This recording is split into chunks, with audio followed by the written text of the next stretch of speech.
Shalom to all my brothers and sisters. As a Karaite teacher, I have to present a case for Karaite Judaism.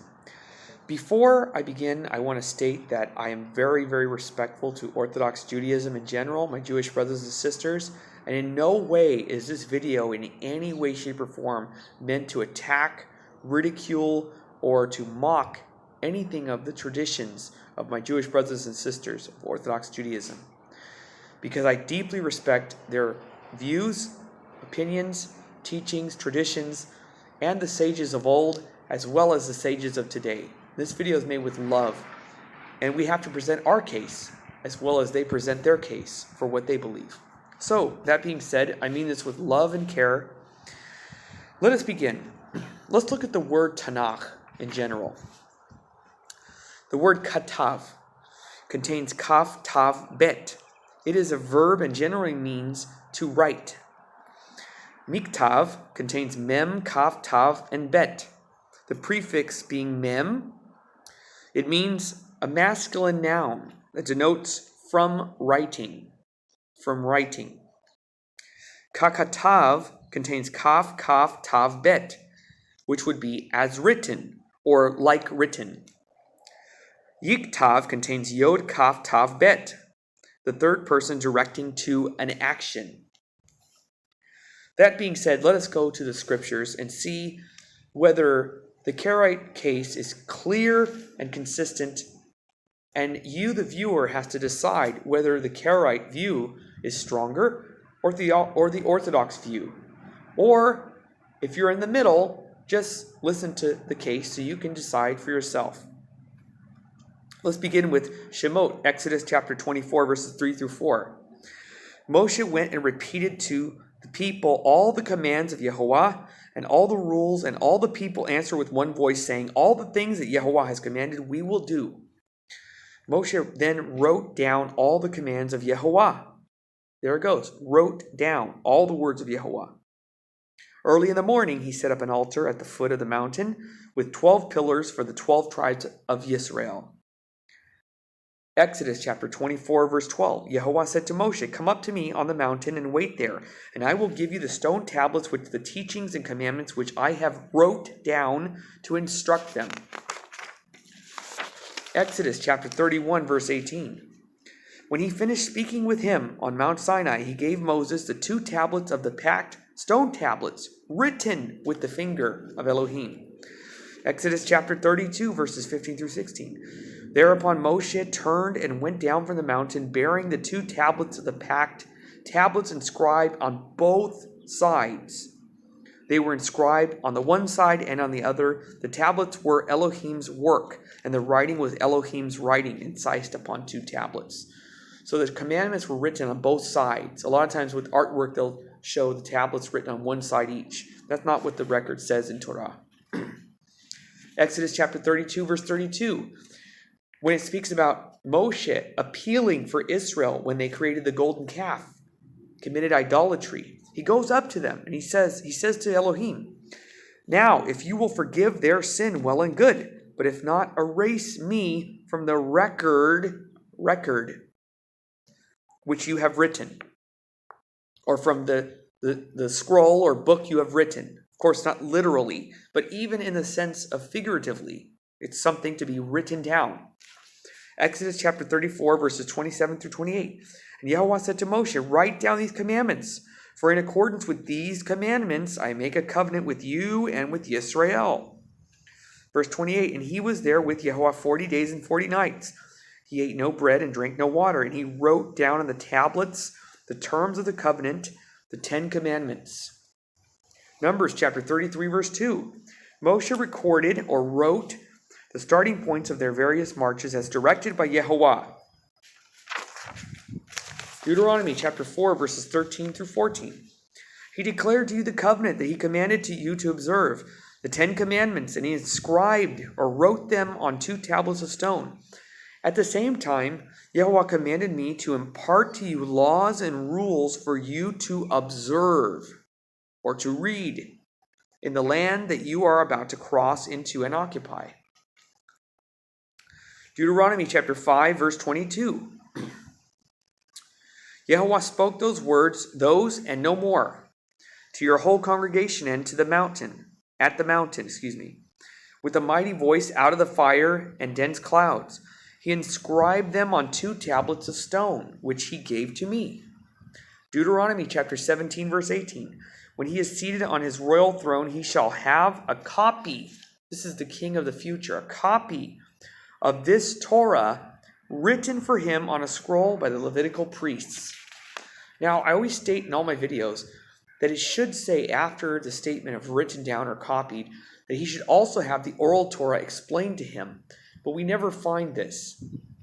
So this is the Karaite understanding that it's very clear that it was to be written down. Excuse me. Deuteronomy chapter 27, verse 3 and verse 8. And write upon them all the words of this Torah. Verse 8. And on those stones you shall inscribe every word of this teaching with clear, detailed writing. Deuteronomy chapter 28, verses 58 through 61. If you fail to observe faithfully all the terms of this Torah, which are written in this scroll, to reverence this honor or fear this honored and awesome name, Yehovah your Elohim. So real quick, I want to put on a side note. It's saying here very carefully, I want to make this clear. It is a warning to fear this glorious and fearful name of Elohim. So even though many Karaites will speak the name of Elohim, I want to make this very clear. This is a warning. And once again, the only unforgivable sin in Torah. You shall not take up the name of Elohim in vain, in a meaningless way.